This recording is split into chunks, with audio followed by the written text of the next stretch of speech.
Ce n'est jamais, jamais normal d'avoir peur. Si tu as peur à un moment donné dans ta relation, c'est déjà signe que ça va pas.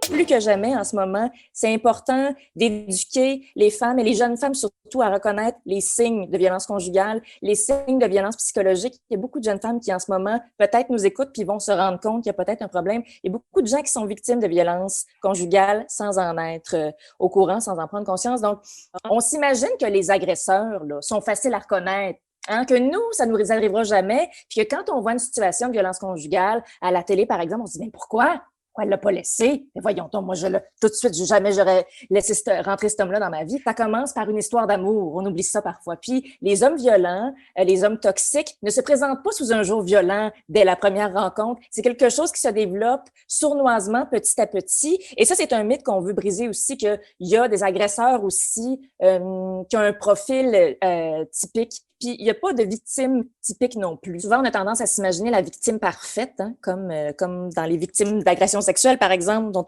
on parle de plus en plus. Petite, vulnérable, sans défense dans son coin. Il y a vraiment des femmes qui, d'abord, viennent de milieux précaires. Elles sont les plus vulnérables, mais il y a des avocates, des médecins, des dentistes, des profs, des personnalités publiques, des autrices, des femmes éduquées, des femmes qui ont beaucoup d'argent, des femmes de pouvoir qui jamais de leur vie n'ont vécu ça et soudainement, à 45 ans, se ramassent dans une situation comme ça. La violence conjugale, c'est pas juste de la violence physique, c'est de la violence psychologique.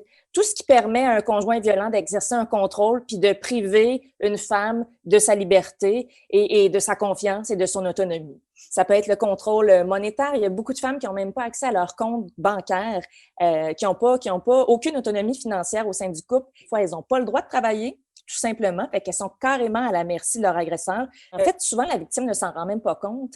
Ce qui arrive, c'est que l'agresseur souvent exerce ce qu'on appelle le contrôle coercitif sur sa victime, c'est-à-dire qu'il fait en sorte que, sans nécessairement le dire clairement, sa victime va adopter un comportement pour éviter de fâcher son agresseur. C'est-à-dire, elle va peut-être progressivement changer sa façon de s'habiller pour pas qu'il soit jaloux, pour pas qu'il fasse des commentaires, pour pas qu'il devienne violent. Elle va peut-être s'habituer à répondre rapidement au téléphone. Si tu réponds pas après 2 coups de téléphone, tu vas avoir des problèmes, tu vas être dans la merde.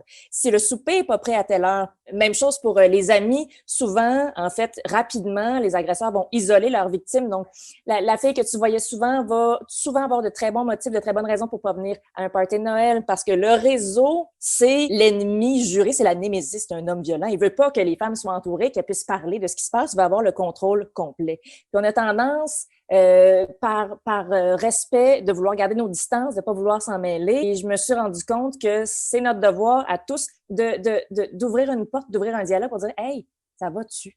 Es-tu correct? Es-tu bien? » Juste ça, là, honnêtement, ça a de l'air bien nono, ça a de l'air bien stressant, mais ça peut carrément sauver des vies. Puis à l'approche des fêtes et d'autant plus dans la situation en ce moment de pandémie, on est tous isolés, hein, on est tous seuls. Ben, imaginez-vous, les femmes qui sont victimes de violences conjugales, elles sont plus isolées que jamais. Il y a beaucoup de nouveaux cas de violences conjugales aussi, et la violence est plus sévère qu'à l'habitude parce que le climat est très tendu. Ne jamais hésiter à prendre un téléphone, appeler SOS conjugal ou aller sur le site du regroupement des maisons pour victimes de violences conjugales. Il y a les adresses des 43 maisons. Elles sont ouvertes 24 heures sur 24. C'est gratuit.